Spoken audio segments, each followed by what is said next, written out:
La fatiga. Vamos a hablar un poco de la fatiga. La fatiga es una sensación que todos en la vida hemos sentido en diferentes circunstancias, ¿verdad? Hay diferentes tipos de fatiga. Hay fatiga física, ¿verdad? Cuando uno está haciendo algún ejercicio o alguna labor que requiere un esfuerzo físico, pues uno puede experimentar una fatiga, ¿verdad? Que de momento uno siente como que le falte aire, uno como que tiene que hacer una pausa y decir, espera, dame un minutito, dame un segundito, déjame descansar un ratito y sigo, seguir. Pero también hay otros tipos de fatiga. Hay fatiga mental y hay fatiga emocional. Bien, son otros tipos de fatiga que también nos afectan y son peligrosas también, ¿verdad?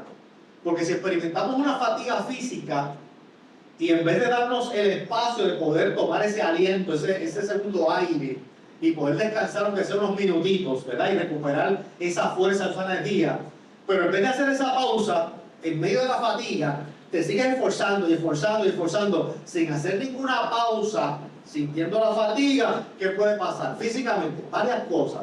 Te puede bajar el azúcar y te da un mareo por un bajón de azúcar. Puedes sufrir un mareo a causa de baja oxigenación al cerebro. No estás hiperventilando bien y de momento, o ventilando bien, y de momento te mareas, ¿verdad? Porque el cerebro no está recibiendo el oxígeno que necesita.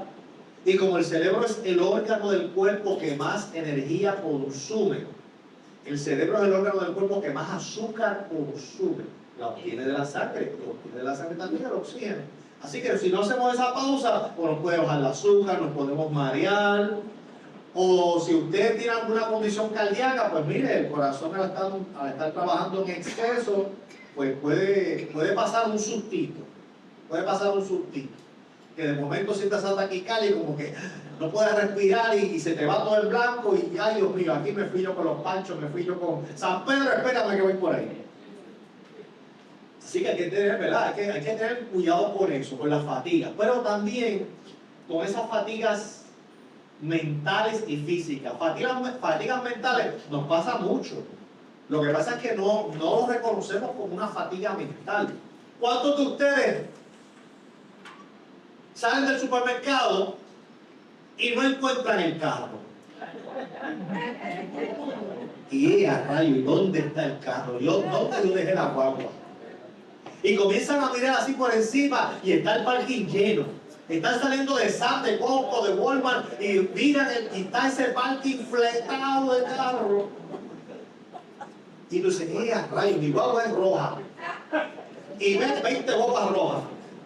Y ahora, ¿dónde yo estoy? Y uno dice, déjame tantear, espérate. Yo creo que cuando yo me bajé cerca de un palito.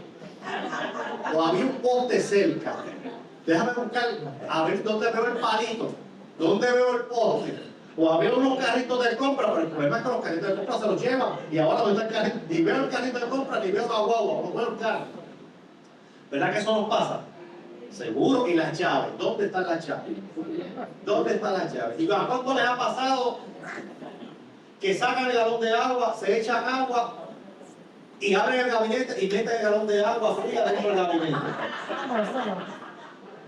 No me digan que no, que yo sé que les ha pasado. Mienten para la casa del Señor. Para la casa del Señor también. No digan que no, sí, yo lo sé. Yo lo sé. Pues mire, eso muchas veces se debe a fatiga mental. Es que a veces tenemos tanta información aquí, pues estamos abrumados pensando en cosas. Tengo que resolver tal cosa, tengo un problema, Dios mío, y no sé cómo resolverlo. Y tengo eso dando vueltas en la cabeza. Y al mismo tiempo estoy pensando que tengo que hacer lo otro. De momento, ya mi cerebro está agotado. Porque los pensamientos consumen energía. No crean que el pensamiento es algo que está ahí, que eso no. Usted está pensando, usted está consumiendo energía. ¿Ok? Y usted está pensando en varias cosas y está abrumado pensando en cómo voy a resolver el problema. Ay, Dios mío, aquello, y tengo que pagar la luz, y tengo que pagar aquello. Y entonces, de momento, esa fatiga mental que hace que usted comience a tener problemas, se llaman cognitivos. Son problemas aquí cognitivos que de momento se te olvida dónde están las cosas, qué vas a hacer. Mire, a mí hace años, hace un par de años, hace como unos 10 años, yo pasé un susto tremendo, ¿sabes? Mire, yo bajaba de Campo Rico para mi casa. No me acuerdo si era que estaba en un retiro pastoral. Yo no me acuerdo qué hacía. Yo sé que yo bajaba de Campo Rico, venía para mi casa. Y cuando bajo por la 185, ¿verdad? Que es la ruta que casi siempre uno coge para ir allá. No sé cuántos conocen aquí de Junco, me imagino que la mayoría. Usted sabe que cuando uno va por debajo del expreso de la 30, ¿verdad? Que es un puente. Hay un momento que hay una estatua, hay una fuente del mulo, de la mula de Junco. Los mulos de Junco.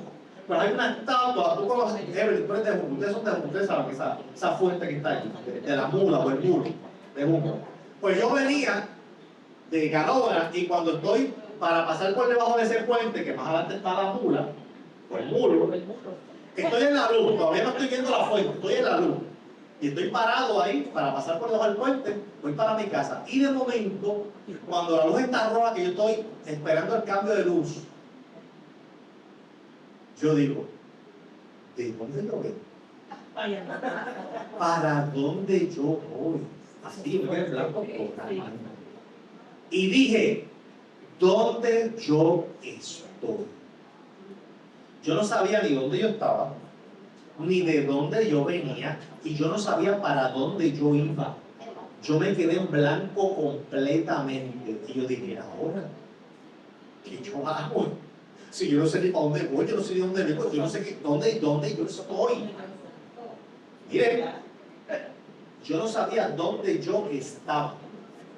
Gracias a Dios que cuando la luz cambia a verde, por lo menos no se me olvidó que tenía que darle para adelante al carro. Eso no se me olvidó. Gracias a Dios, me imagínate que se me olvida también eso. ¿Qué iba a hacer por el cambio de luz? La luz cambia a verde y cuando le doy para adelante al carro, que paso por debajo del puente, que miro la fuente, que veo el mulo, digo, ya yo sé dónde yo estoy. Estoy en Junco, vengo de Campo Rico y voy para casa. Recuperé la memoria. Pero mire, fueron como minuto y medio. Minuto y medio o un minuto que yo me quedé totalmente en blanco. Yo no sé si eso le ha pasado a usted, pero a mí me pasó y pasé tremendo susto. Es malísimo, ¿verdad? Malísimo, malísimo. Pero eso se debe a la fatiga mental. Mucha gente, cuando le pasan esas cosas, ay Dios mío, me irá a dar Alzheimer, ¿será eso un indicio de Alzheimer? Me irá a dar algún tipo de demencia, porque hay muchas demencias. El Alzheimer es uno de muchas demencias. Pero hay diferentes tipos de demencia, no solamente Alzheimer. Y me está dando alguna demencia, algún tipo, no sabe, ¿verdad? No sé, se cuestiona y se pregunta. Pero generalmente eso se debe a fatiga mental. Fatiga mental. Ya sea porque estamos con mucho estrés, estamos pensando con muchas cosas al mismo tiempo, tenemos preocupaciones, estamos abrumados con tantos problemas, pensando, tratando de resolver. A veces no son problemas, es que estamos tratando de resolver el mundo, estamos tratando de resolverle la vida a todo el mundo. Y entonces eso produce fatiga mental. Y hablando de resolverle la vida a todo el mundo, ahí viene la otra fatiga. Se llama fatiga por compasión o el burnout. Fatiga por compasión. Esto lo experimentan mucho los hermanos que están aquí, que han estado al cuidado de algún familiar encamado. Los hermanos, yo sé que aquí hay hermanos que han estado al cuidado de su mamá, algún pariente que ha estado encamado, ¿verdad? Y cuando usted está a cargo de un paciente, de un familiar que está encamado, usted tiene que hacerle todo. Hay que bañarlo, hay que darle de comer, hay que, ¿verdad?, cambiarlo, hay que vestirlo, hay que hacerle todo. Llega el momento que esa persona que está al cuidado siente fatiga por compasión. Fatiga por compasión. Y la fatiga por compasión es que tú sabes que hay una persona que depende de ti, te necesita 24/7. Y entonces tú estás ahí con mucho amor, con mucho cariño, pero estás cansado. Físicamente, mentalmente y emocionalmente estás cansado. Y no tienes quien te releve. No tienes quien te haga un ratito para tú ir a pagar las cuentas. No tienes que estar un ratito para tú ir, aunque sea a desconectarte y pegar la mente, pero tienes que quedarte ahí. Y llega el momento que tu estado de ánimo cambia, te vas poniendo sensible, irritable, todo te va dando mal humor, te estás abrumando, te estás sintiendo triste, de momento te da con llorar, de momento es que ya estás teniendo fatiga por compasión. Y ahí viene otro problema, lo que se llama el síndrome del cuidador. El síndrome del cuidador lo tienen las personas, precisamente los que son cuidadores, que están fatigados, están cansados, cansadas, no pueden más con la vida, pero no sueltan el paciente. Viene alguien a relevarlo, mira fulana, vengo aquí para estar 1 horita, 2 horitas, para que tú te vayas y descanses, para que tú te vayas a despegar. No. Es que yo no lo cuido, nadie lo va a cuidar como yo. Nadie le va a dar la comida como yo se la doy. Nadie la va a bañar como yo lo baño. Nadie lo va a atender como yo lo atiendo. Eso se llama el síndrome del cuidador. Que saben que no pueden más con la vida, pero no sueltan al paciente. No lo sueltan. Aunque hay personas que llegan y dicen, mira, vete y descansa, vete, desconecta la mente, vete a dar una vuelta, coge el día para ti, vete. No, es que yo no me puedo ir. Es que si yo me voy, se me muere. Si yo me voy, se me muere. Porque es que nadie lo va a cuidar como yo lo cuido. Y es algo mental, ¿sabes? Se llama síndrome del cuidador. Pues todo eso son fatigas. Fatigas que experimentamos todos los seres humanos, ¿verdad?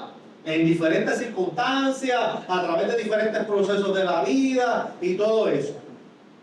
Y aquí el texto, la palabra de Dios, el texto sagrado, nos está hablando precisamente y nos está dando un mensaje a los que nos fatigamos. Yo me fatigo y yo sé que tú también te fatigas. Porque no somos de piedra, no somos Superman ni la Mujer Maravilla. Aquí nadie está flotando en el aire con una aureola, con alitas, ¿verdad? Pues aquí nadie es un ángel. Aquí todos somos seres humanos, de carne y de hueso. Que nos preocupamos, que nos enojamos, que hay momentos que estamos de mal humor, hay momentos que estamos muy sensibles de cualquier cosita, estamos y lloramos, hacemos cucharitas. Hay momentos que sentimos que el Señor está a nuestro lado como poderoso gigante, pero hay momentos que sentimos que estamos en el piso, derrumbados, casi destruidos. Es normal, porque estamos en esta batalla de la vida diaria y todavía, como dice la Escritura, tenemos esta salvación, este tesoro en vaso de barro. El vaso de barro es frágil. El vaso de barro se puede romper con extrema facilidad. El vaso de barro se puede quebrantar.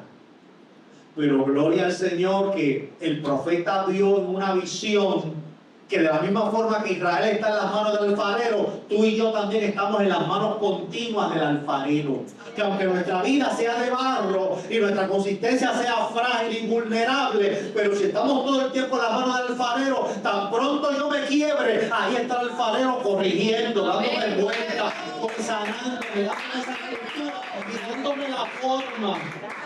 Amén. Y si yo lo permito y me quedo ahí en las manos del alfarero, puedo permitir que esa quiebre o esa rayadura, eso que haya ocurrido en mi vasija, que se convierta en algo fuerte, en algo poderoso, y que eso que se ha vuelto vulnerable en mi vida se convierta en algo de bendición.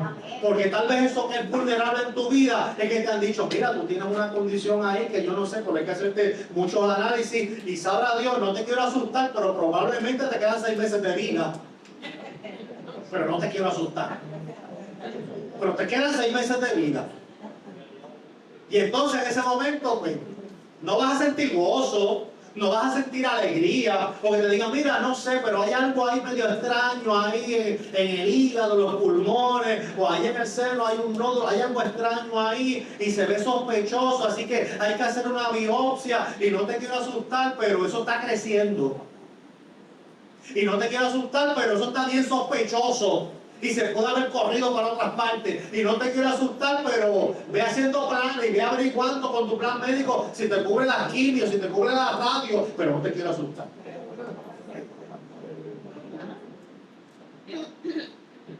Y entonces son momentos en que uno se quiebra, claro. ¿Quién no se va a quebrar? ¿Quién? Porque no me diga usted a mí, ¿verdad? Que por más espiritual que usted cree que es, que le digan a usted, tienes algo ahí extraño, tienes algo ahí, y mire, la mente es experta creando novelas trágicas, ¿sabe? La mente muchas veces nos juega en nuestra contra, y la mente es bien poderosa. Y tú estás sentado frente a un especialista, y te está diciendo, mira, hay algo ahí extraño. Hay algo extraño ahí, vamos a hacer una biopsia y demás. No te asustes, pero eso está bien extraño. Y el médico con las pupilas dilatadas. No te quiero asustar, pero la mente, ¿qué hace? La mente comienza a crear una novela trágica.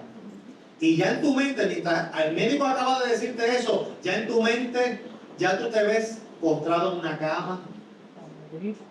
Ya tú te ves en capilla ardiente.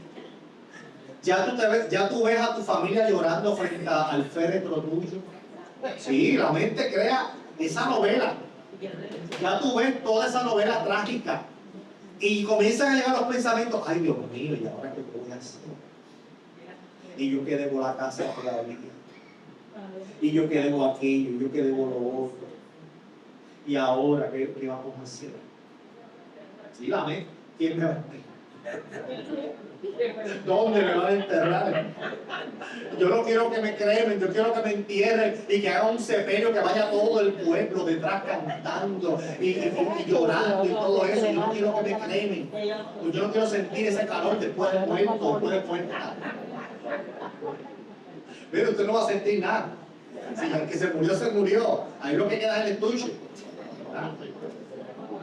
Y el que lo cree o no, pues eso es cuestión individual, ¿verdad? Porque el proceso final es el mismo.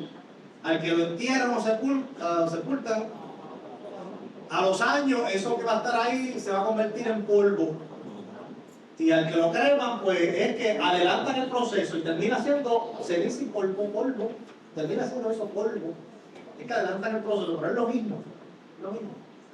Pero bueno, eso son cosas individuales, ¿verdad? Ahora, si usted quiere que lo entierren, usted sea responsable, ¿sabe? Usted busque una propiedad, páguela o cárguese de eso, porque, ¿verdad? Qué fácil es. No pienso en eso en toda la vida y mi última voluntad es que me entierren. Pero no existe nada en la vida para resolver ese asunto y dejar ese problema a la familia. Sí, porque la familia es la que después tiene el dolor de cabeza. Ay, es que su última voluntad era que lo enterraran con bombos y platillos y quisieran una guardia de honor frente al féretro. Pero en vida, trabajaste para eso, en vida, pagaste eso, te preparaste, pagaste aunque sea un seguro. Porque mira que morir hoy en día sale más caro que estar vivo, ¿sabes? Morir sale carísimo. Por eso yo no me quiero morir, pues es muy caro.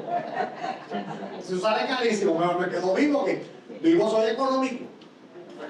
Vivo soy económico y me alimento con cualquier cosa. Y bebo del agua del rocío de las plantas.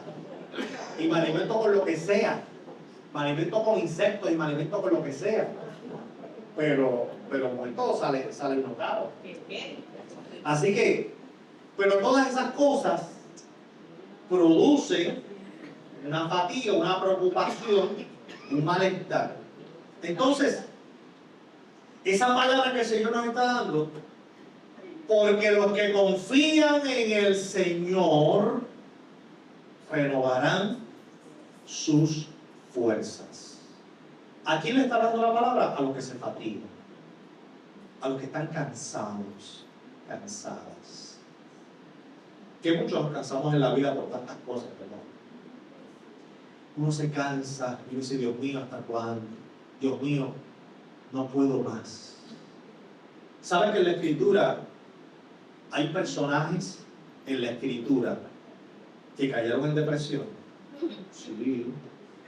En la Escritura hay personajes que cayeron en depresión. La depresión es una enfermedad.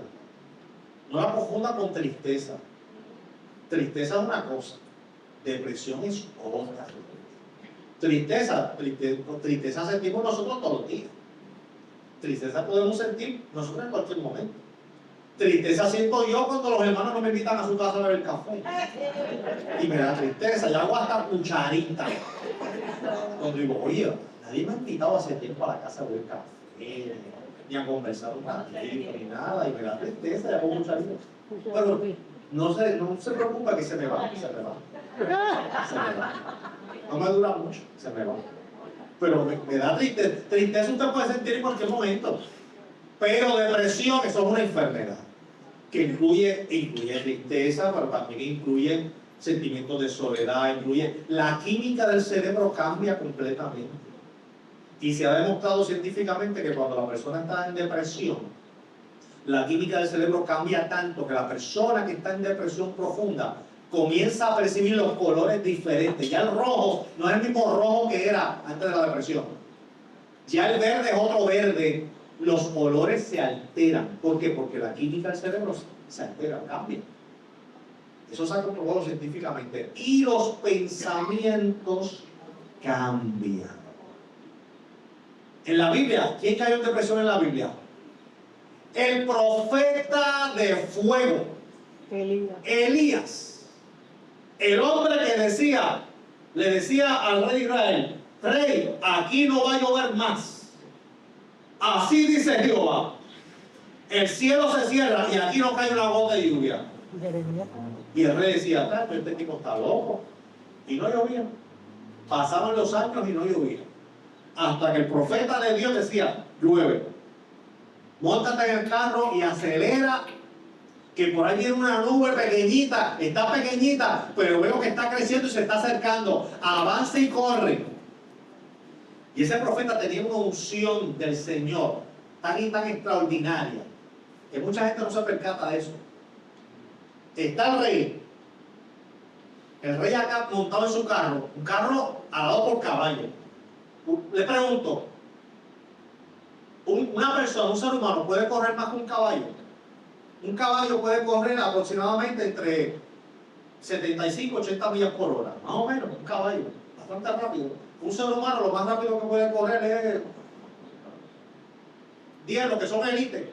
Los que son élites, pues, que son de estos velocistas que están todavía entrenando, pueden llegar quizás a 10, los velocistas.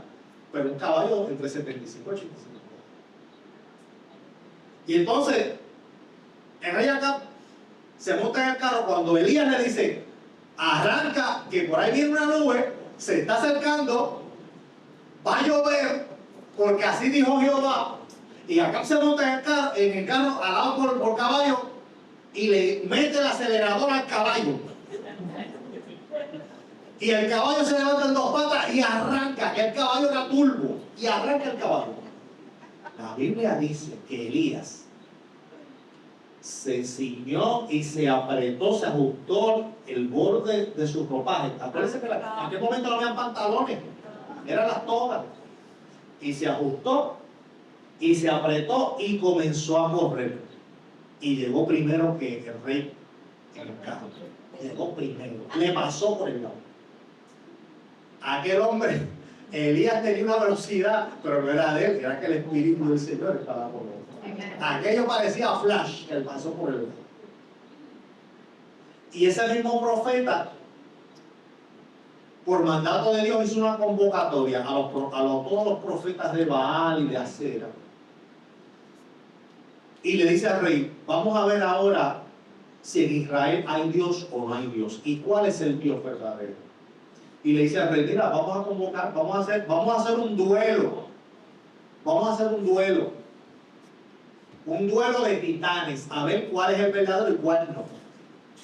Y le dice, reconvócame a todos los profetas, los mejores profetas que tú tienes de Baal. Y los profetas de Acera, todos los sacerdotes, toda esa gente, los mejores que tú tienes. Los mejores. Y vamos a reunirnos en el Monte Carmelo. Y vamos a hacer lo siguiente. Vamos a preparar un altar. Y en ese altar vamos a poner sacrificio. Pero no va a haber fuego ninguno. Le voy a dar la ventaja a los profetas de Baal y los de Acera. Que clamen, que oren, que hagan los rituales que sea, a ver si desciende el fuego del cielo. Y dice la Escritura que aquellos profetas empezaron a hacer sus rituales, empezaron a hacer oraciones, empezaron a hacer todos sus rituales, y empezaron también, ya cuando veían que ni siquiera se escuchaba un trueno, dijeron, espérate, y empezaron entonces a cortarse los cuerpos, ¿verdad? Para ver si la sangre despertaba a Baal, o despertaba a Acera, y despertaban a los dioses y demás, y llegó la tarde y no pasaba nada. Y Elías dice, bueno muchachos, se cansaron, están fatigados, ¿verdad? Están cansaditos. ¿Pasó algo? No pasó nada. Ahora me toca a mí. Y dijo, el altar está ahí, ¿verdad? No ha caído nada. Pues ahora yo quiero que me mojen este altar, échenle agua. Traigan agua y mojenlo completo. Que se inunde ese altar de agua. Y quiero que alrededor del altar, quiero que preparen una zanja profunda alrededor del altar. Una zanja. Y dentro de la zanja, llenen esa zanja de agua también. Para que vean que si baja el fuego, es fuego de verdad.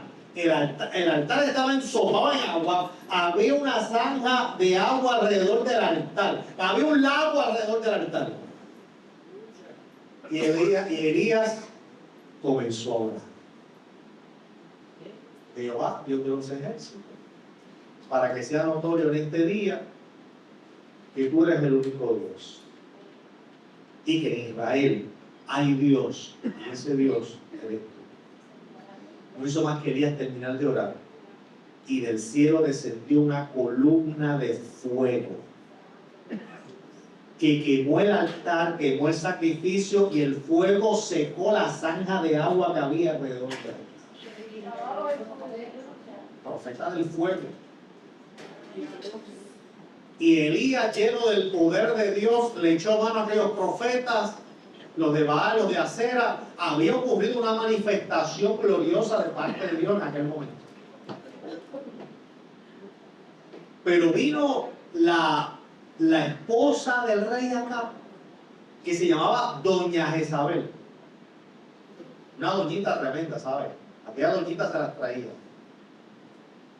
Y Doña Jezabel molesta, porque Doña Jezabel era sacerdotisa también de los dioses paganos. Doña Jezabel le dice a Elías, manda un mensajero por Elías, y le manda a decir a Elías, mira Elías, así me hagan los dioses y aún me añadan, si mañana a esta hora yo no te he tumbado la cabeza como tú le has tumbado la cabeza a los profetas míos y a los sacerdotes míos. Elías, te voy a matar y mañana vas a estar muerto. Y el hombre que vio descender fuego del cielo, el hombre que le echó mano a los profetas de Baal y Acera, ante la amenaza de una mujer, se fue corriendo. Había enfrentado al rey cara a cara, lo había confrontado, le había dicho al rey, casi hasta bandido le había dicho al rey, de frente. Pero una mujer lo amenaza y se fue corriendo. ¿Qué poder tienen las mujeres? ¿Qué poder tienen las mujeres? Que con solo una amenaza, no le dio la cara, solamente una amenaza, hizo que el hombre de Dios se fuera corriendo. Y no solamente se fue corriendo, ¿sabe? Estuvo huyendo y huyendo hasta que llega un momento que hay un arbusto, y en ese arbusto le dice, Señor, estoy abrumado, ya no puedo más, quítame la vida. Quítame la vida porque yo no soy mejor que mis padres. Elías estaba en depresión, Elías cayó en una depresión. De ser el hombre que vio la gloria de Dios en el monte Carmelo, ahora estaba en depresión. Y uno dice, pero ¿cómo es posible que ese hombre que vio descender fuego del cielo, lo que tenía era que enfrentarse a esa vez y decirle, ajá, mira, túmbame la patita, aquí está. Túmbame a ver si tú eres brava. Que el Dios que hizo descender fuego del cielo, cuidado lo que no te haga a ti. Tócame para que tú veas. Eso es lo que tenía que hacer Elías. Pero sin embargo se fue a correr, sintió miedo, temor, pavor, salió corriendo. Y no solamente eso, que cuando llega a ese arbusto, se tiró debajo y dijo, Señor, mátame, mátame, no quiero vivir. Uno dice, ¿cómo es eso posible? Elías en ese trayecto se inundó de pensamientos negativos, se turbó y cayó en una depresión porque quería morir. No estaba triste, estaba deprimido, quería morir. Y estaba también tan deprimido que mostró los síntomas clásicos de una depresión. Pensamientos de muerte, falta de energía y de motivación para hacer las cosas de la vida diaria. Tuvo que Dios enviar un ángel para levantarlo, porque estaba allí tirado en el suelo, que no quería ni levantarse, ni para comer, ni para hacer nada. Estaba allí inerte, solamente respirando. Y tuvo Dios que enviar un ángel para decirle, mira, levántate, que te preparé la cena. Come. Ahí hay comida, hay agua, come, bebe. Recupera la fuerza. Y Elías se levantó porque el ángel lo levantó. No fue porque se levantó.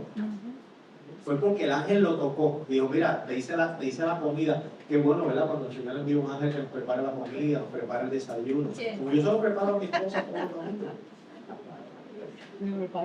Que le prepare la cena, la comida, el desayuno. Qué bueno, ¿verdad? Cuando el Señor envía un ángel así.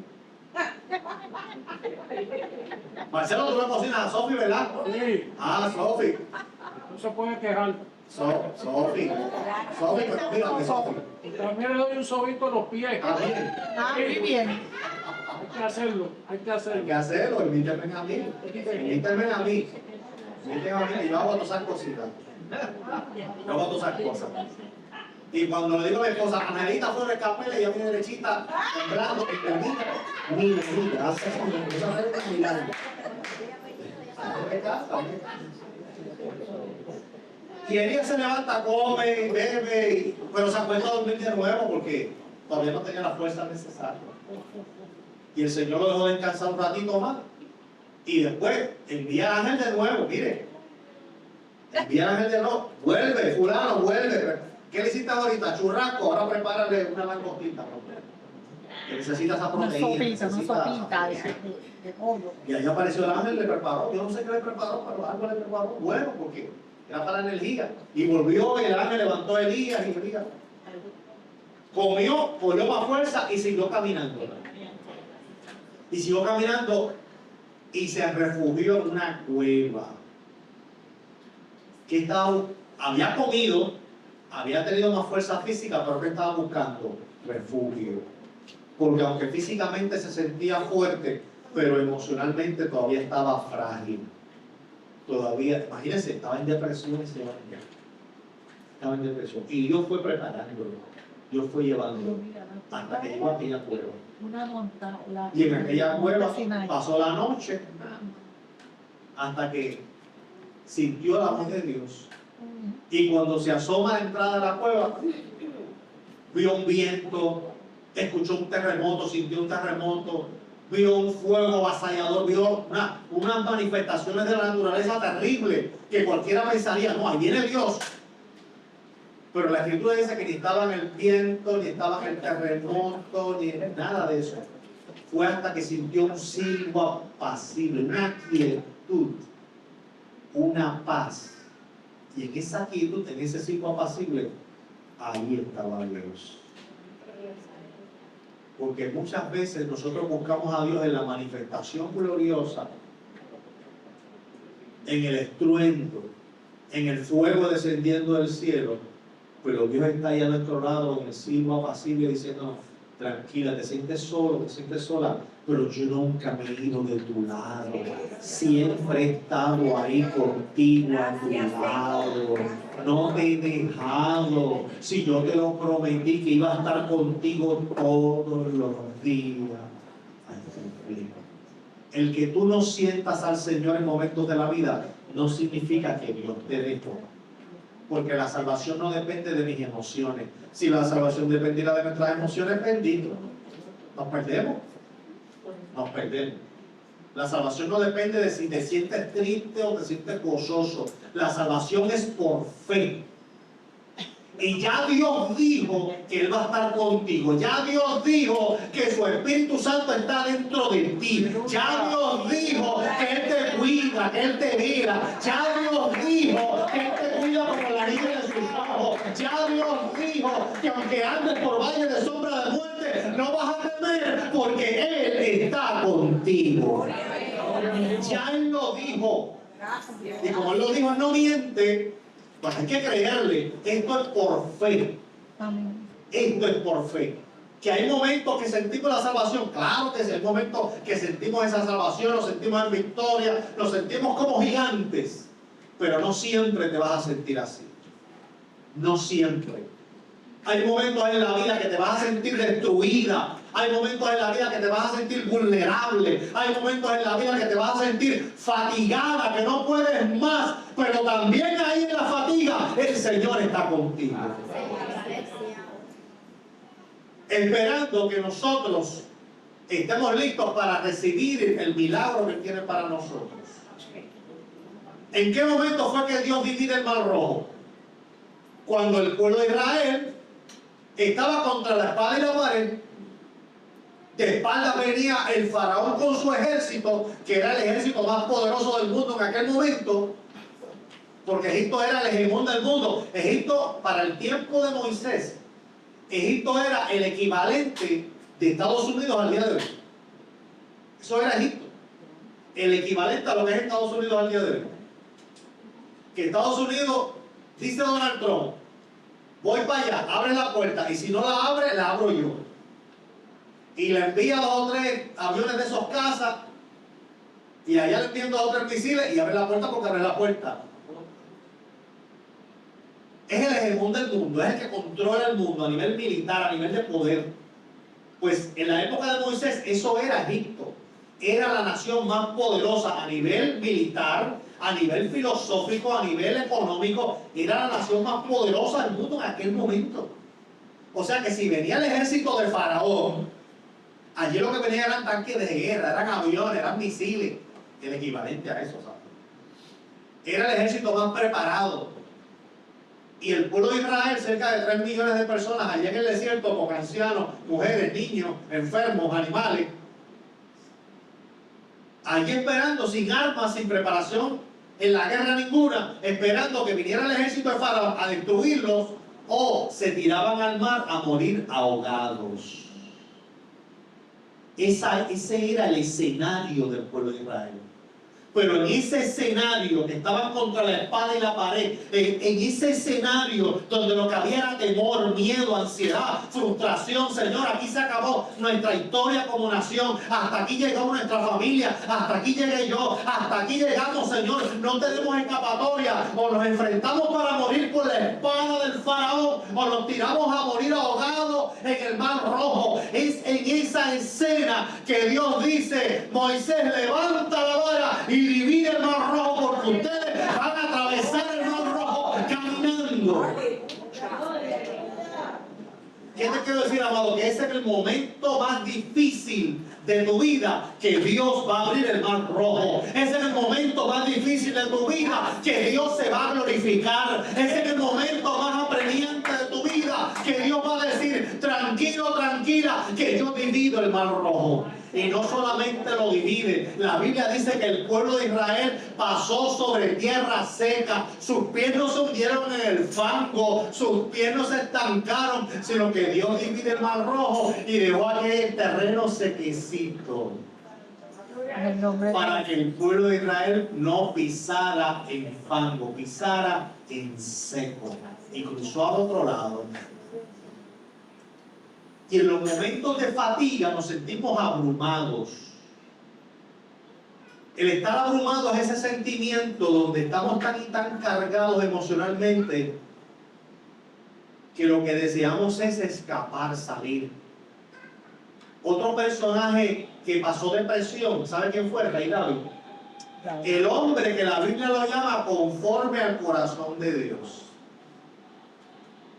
Era un hombre extraordinario en muchas áreas,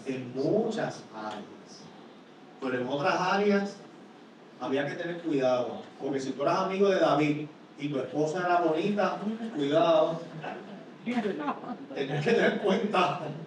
Si tú eras pana de David, tu esposa era bonita, tenías que tener en cuenta.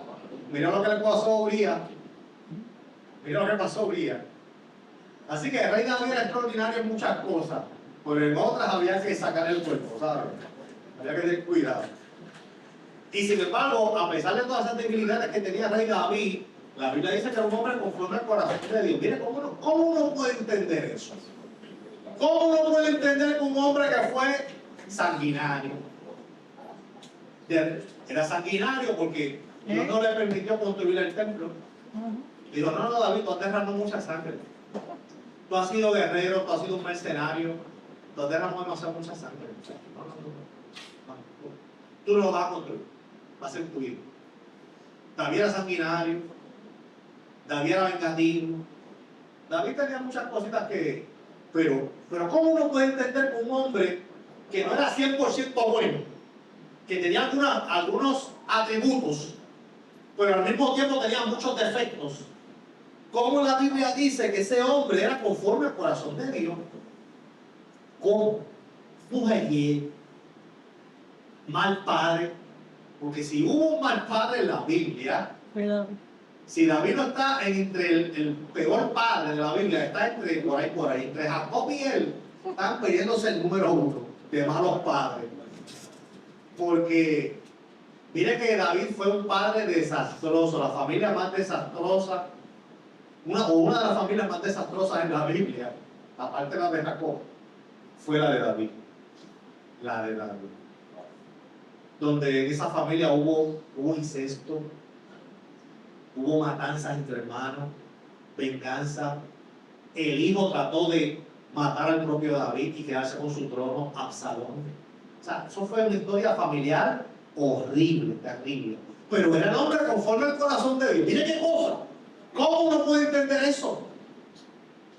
Es que David, con todos los defectos que tenía, era un hombre que era sensible a la voz de Dios.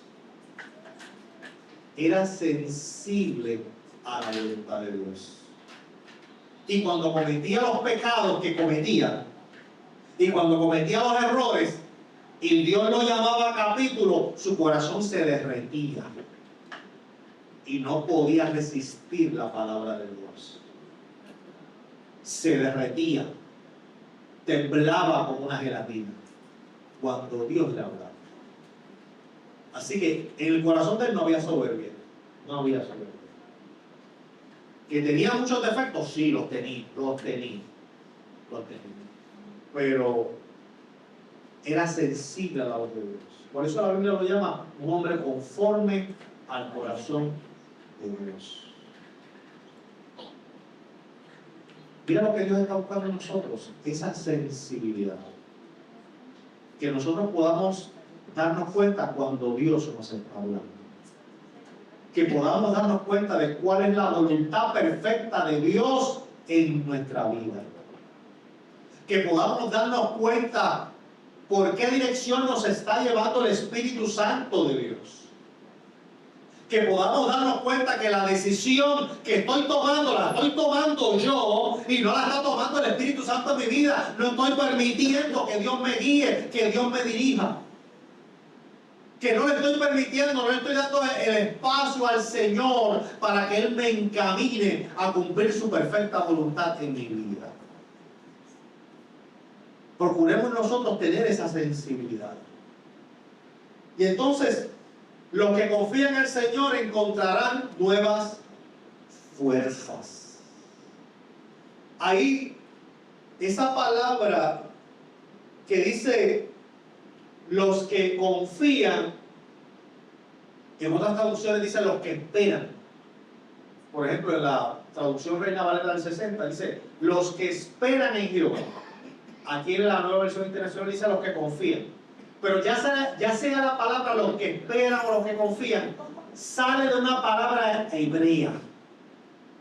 Una palabra hebrea. Esa palabra hebrea se pronuncia kevá. Kevá. Y kevá es una palabra que tiene varias definiciones. Entre ellas, Esperar, pero no es esperar como que estoy esperando que me sirvan la comida. Y estoy aquí sentado, no estoy haciendo nada, simplemente estoy respirando, esperando que me traigan la comida. No es ese esperar, es el esperar activo. Es decir,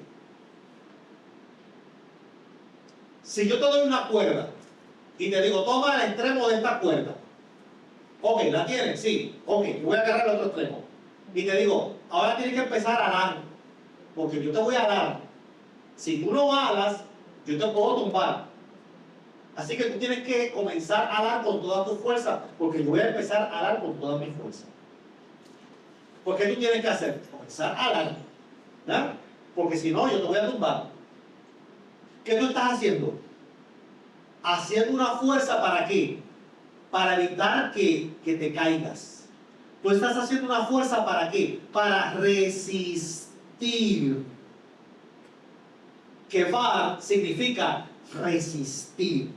Estoy esperando, pero estoy esperando no pasivamente, estoy esperando activamente porque yo sé que mi Redentor vive. Yo sé que aunque no está ocurriendo nada, Dios está preparando algo glorioso en mi vida. Yo sé que aunque el médico me ha dicho que quedan 6 meses de vida, pero Dios tiene la última palabra y yo estoy esperando, pero confiando en Él. Estoy esperando mi milagro, estoy esperando ver la gloria de Dios, porque yo sé que voy a ver la gloria de Dios. Yo sé que Dios va a hacer algo en este proceso en el que está pasando mi familia, el matrimonio, los hijos, el trabajo, sea lo que sea que está pasando. Yo estoy esperando ver la gloria de Dios en mi vida. Eso es Kevar. No es un esperar pasivo, es un esperar activo. Yo estoy quieto, pero es que yo sé que mientras yo estoy quieto, estoy quieta, Dios está obrando. Mientras yo estoy quieta, Dios está trabajando. Mientras yo estoy quieto, estoy quieta, Dios está operando, Dios está sanando, Dios está trabajando en la mente y en el corazón. Eso es Kevar. Eso es esperar de forma activa. Y los que confían, los que esperan, los que Kevar en el Señor, encontrarán nueva fuerza. Es decir, no es simplemente estar estático de forma pasiva, no. Es que estoy quieto, pero estoy confiando en el Señor. Y cuando confías en el Señor, en medio del silencio, en ese esperar, tú vas a recibir nuevas fuerzas. Amén. Amén, Señor. Que puedes estar cansado, cansada, puedes estar agotado, ya extenuado, que no puedes más, pero el Señor te ha prometido que te va a dar nuevas fuerzas. ¿Qué tienes que hacer? Esperar en Él, confiar. Si tienes que estar quieto, sí, quédate quieto, quédate quieta, pero sabiendo que Dios está trabajando a tu favor, que Dios está obrando a tu favor. Si esa es tu actitud, tranquilo, tranquila, que vas a recibir nuevas fuerzas. Nuevas fuerzas. Esto es bien importante porque cuando estamos atravesando tantas cosas, la mente se llena de preocupaciones, pensamientos, la mente empieza a hacer esa novela trágica, fatal. Nos abrumamos, nos entristecemos, nos deprimimos, nos llenamos de ansiedad, comienzan a darnos ataques de pánico. Bueno, nos volvemos un desastre. Pero es cuando le damos el poder a la mente para que nos controle y para que engavete las promesas de Dios que Él nos ha dado y tiene para cada uno de nosotros. Y hay momentos en la vida, amado, que nosotros tenemos que pelear contra nosotros mismos y pelear con nuestra mente.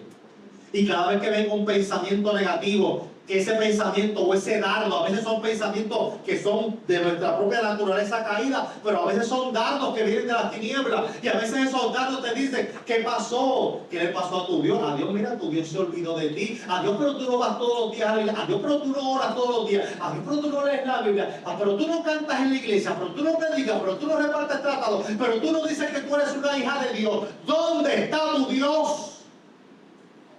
Esos pensamientos llegan, ¿sabes? Esos dardos llegan, pero hay momentos que tenemos que pelear contra nuestra propia mente y decirnos a nosotros mismos, te reprendo, Satanás, en esta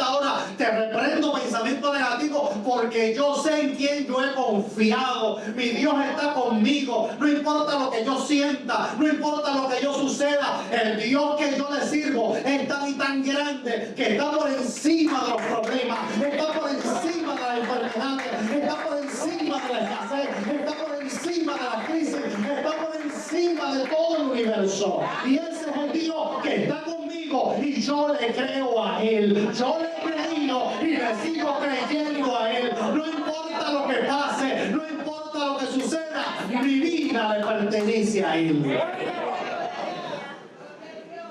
Esa era la fe que ha experimentado Daniel con sus amigos. Qué bueno tener buenos amigos, ¿verdad?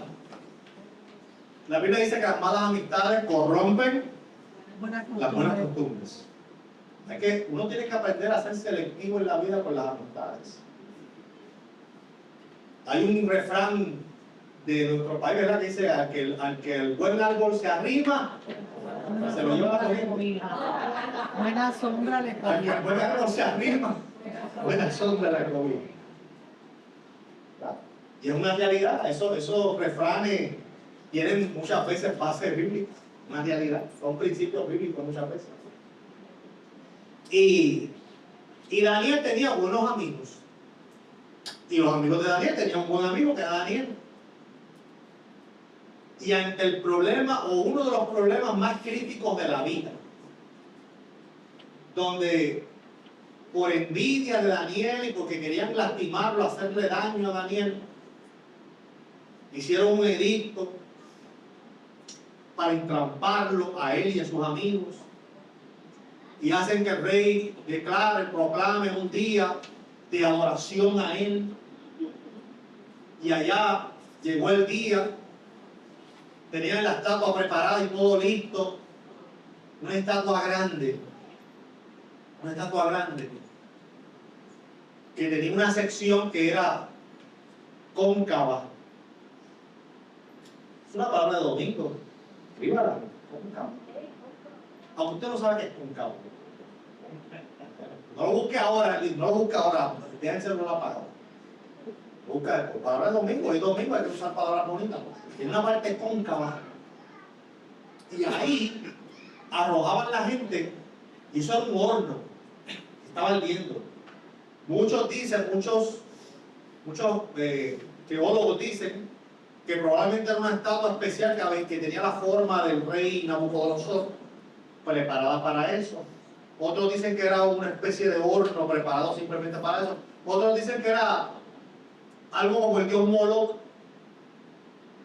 que era este dios con cabeza de buey que utilizaba muchas veces para los sacrificios. Pero independientemente de cómo era la forma de la estatua y demás, era un horno caliente. Y le dice, el que al sonido de la trompeta, al sonido de la bocina, al sonido de la música de Bad Bunny, no se arrodille, va para dentro del horno de fuego. Y sonó la trompeta, sonó la música de Bad Bunny, sonó el reggaetón, sonó todo eso. Y ellos se quedaron de pie. Todo el mundo arrodillado y ellos de pie. Porque ellos estaban claros de que podían morir. Estaban claros de que podían morir quemados dentro de un horno. Ellos estaban claros que su vida podía terminar en ese momento. Pero también estaban claros de quién era y cuál era el Dios que ellos estaban sirviendo. Y ellos estaban claros de que ellos no le iban a ser infiel a Dios. Ellos estaban claros que le iban a permanecer fiel a Dios en todo momento. Parte de la historia patrística dice, la historia patrística es la historia de los padres de la iglesia. Después que muere el último apóstol, el apóstol Juan, esos líderes que se quedaron, Jerónimo y todos esos líderes, es lo que se conoce como la historia patrística.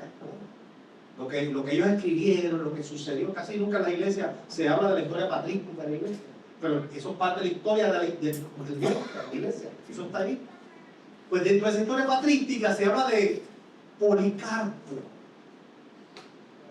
Se entiende que Policarpo fue discípulo directo del apóstol Juan.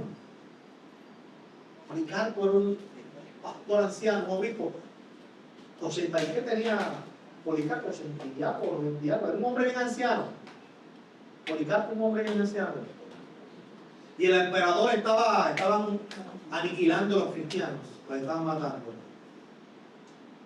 Y el emperador quería darle un mensaje al pueblo romano de que el cristianismo era falso.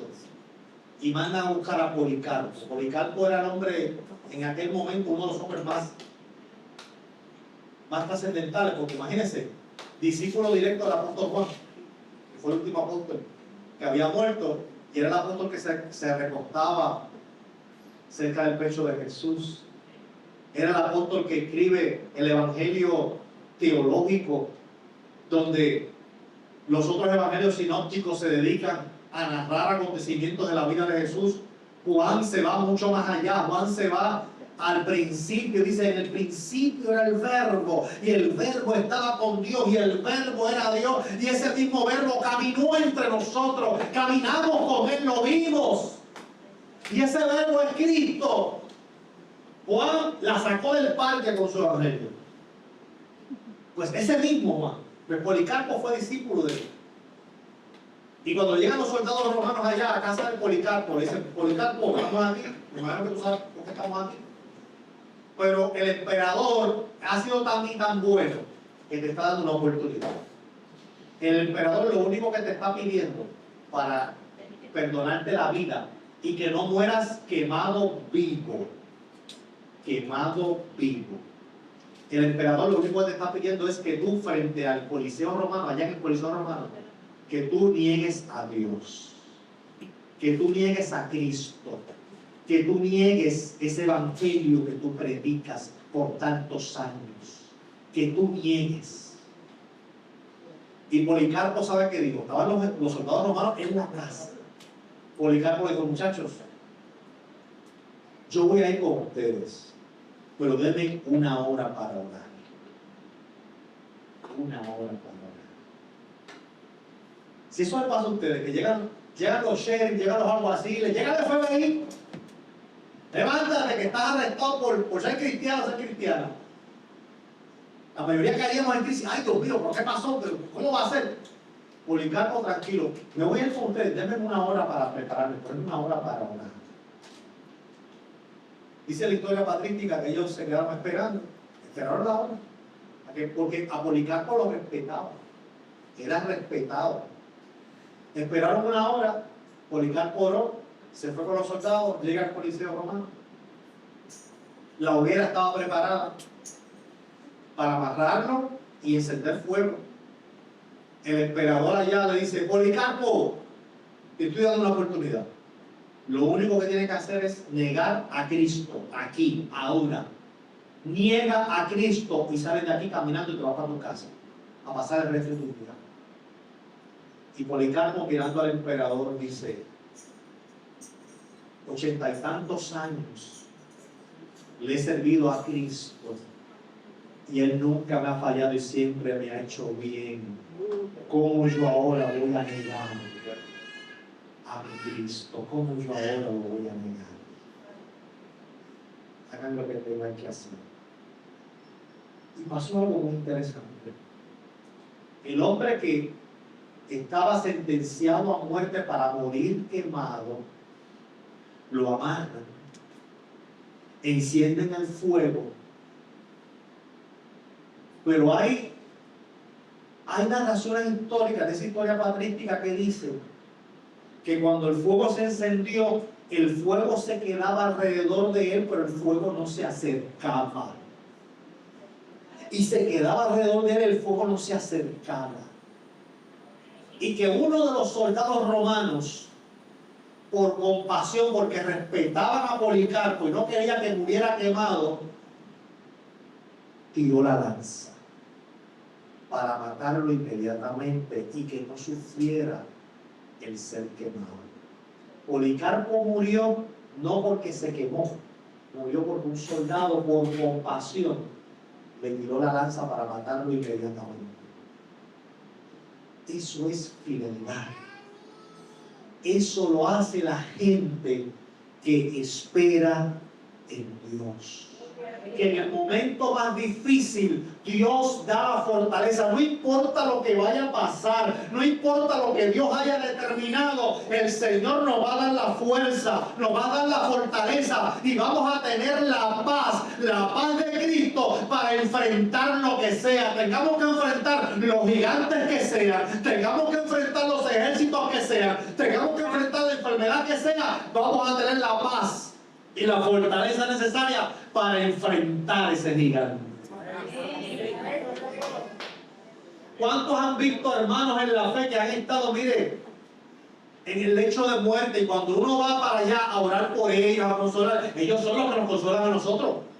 ¿A usted no le ha pasado eso? A mí me ha pasado. Hermanos en el lecho de muerte que uno dice, Dios mío, dame palabra de aliento, que voy para allá y se va a morir y le queda poco tiempo de vida, dame una palabra de esperanza. Y cuando llego, ellos son los que me dan aliento a mí, ellos son los que me dan esperanza a mí, y el enfermo es él, el que está muriendo es ella, pero me dan esperanza a mí. ¿Por qué? Porque ellos que están encamados, que están esperando la muerte, han esperado en Dios y tienen la fortaleza, tienen la paz, tienen el consuelo, tienen la esperanza. Ellos saben para dónde van, están seguros, están tranquilos. Eso lo hace el Señor, los que esperan en Él. Termino ahora. Dice, recibirán nuevas fuerzas, volarán alto como con alas de águila. El águila es una de las aves que vuela más alto. El águila es una experta planeando. ¿Qué es planear? Volar sin mover las alas. Cuando se mueven las alas, pues esa ave pues, está ejerciendo la fuerza de las alas contra el viento para elevarse o para mantenerse en línea recta. Pero el águila la deja abierta. ¿Para qué? Para que las corrientes que suben de la tierra, hay corrientes de aire a esas alturas, cerca de 3.000 pies de alto, que vuelan las águilas. Hay corrientes de aire que suben de la tierra, aire caliente que sube de la tierra en forma de turbina. Y ellas aprovechan ese aire caliente que sube para quedarse en el aire. O aprovechan ese aire que sube para que cuando viene una tormenta cerca, el aire las impulse hacia atrás y ellas puedan escapar de la tormenta. Ellas están utilizando el mismo aire, el mismo viento, lo que puede ser contradictorio y nocivo para ellas, que las puede derribar un viento contrario. Ellas están utilizando el mismo aire, la misma dificultad, el mismo problema, la misma crisis, para que las mantenga elevadas, para que las mantenga en el aire. Es decir, amados, podemos utilizar los problemas de la vida, podemos utilizar las pruebas para mantenernos confiando en el Señor, no para caer en la depresión, no para caer en la ansiedad y el ataque de pánico, sino para decir, Señor, si tú estás permitiendo este problema en mi vida, por algo tú lo estás permitiendo, algo tú me quieres enseñar, algo tú me quieres decir, algo tú me vas a hablar a través de este problema, a través de esta crisis. Hay que utilizar la crisis, el problema, para mantenernos firmes en el Señor. Porque el que esté todo bien en la vida, el que haya prosperidad, el que haya salud, el que haya dinero, el que haya abundancia, eso no es sinónimo necesariamente de bendición. Eso no es sinónimo necesariamente de que Dios está contigo. Puede haber mucho dinero, puede haber salud, puede haber economía, puede haber, mire, de todo, pero no necesariamente Dios está ahí. No. Lo que pasa es que tendemos a confundirnos, pero no necesariamente. Al contrario, la Biblia nos muestra un Cristo que humanamente no tenía recursos económicos, no tenía propiedades, pero era el Verbo de Dios caminando entre nosotros. El que nunca cometió pecado, el Santo de Dios, caminando entre nosotros. Y materialmente no tenía nada. La Biblia nos muestra unos apóstoles que eran seguidores directos de Cristo y todos fueron perseguidos, a todos los azotaron, a todos los golpearon y todos, o casi todos, pero Juan, murieron como mártires. Algunos los colgaron boca abajo, otros les pegaron fuego vivos, otros discúlpenme lo gráfico, otros los aserraron por la mitad, sangre viva. Así murieron los apóstoles y eran los hombres de Dios. Eran los hombres de Dios. Dios no los libró de esa muerte. Dios no los libró de la persecución. Dios no los libró de los azotes. Dios no los libró de pasar hambre, frío, estar en la cárcel, ser azotados, pasar por experiencias que los dejaron casi como muertos. Dios no los libró de eso. Dios lo que hacía era que los fortalecía a través del proceso. Llegaba Pablo, estaba en un barco que se iba a hundir y Dios enviaba a su ángel y el ángel decía: Pablo, tranquilo, el barco se va a hundir. No, Pablo, yo no vine para no dejar que el barco se hunda. No, Pablo, el barco se va a hundir. La tormenta va a hundir el barco. El barco se va a hundir. Ustedes van a caer al agua. Ustedes van a tragar agua. Ustedes se van a desesperar. Ustedes van a pensar que se van a morir. Pero tranquilos, porque ninguno de los que están en este barco se va a morir. Ese es el Dios que nos muestra la Biblia. Dios no te va a librar de todos los problemas. Hay problemas que Él va a dejar, porque a través de esa tormenta es que vamos a ver la gloria de Dios. Hay cosas que Él va a permitir en tu vida, porque precisamente ese problema, esa circunstancia, es para que veamos la gloria de Dios manifestado en nuestra vida. ¿Cómo tú vas a saber qué es la sanidad divina si tú nunca te enfermas? ¿Cómo tú vas a saber qué es la provisión divina? Aleluya, si tú nunca has padecido escasez. ¿Cómo tú vas a saber qué es la cobertura de Dios ante el frío si tú nunca has pasado frío?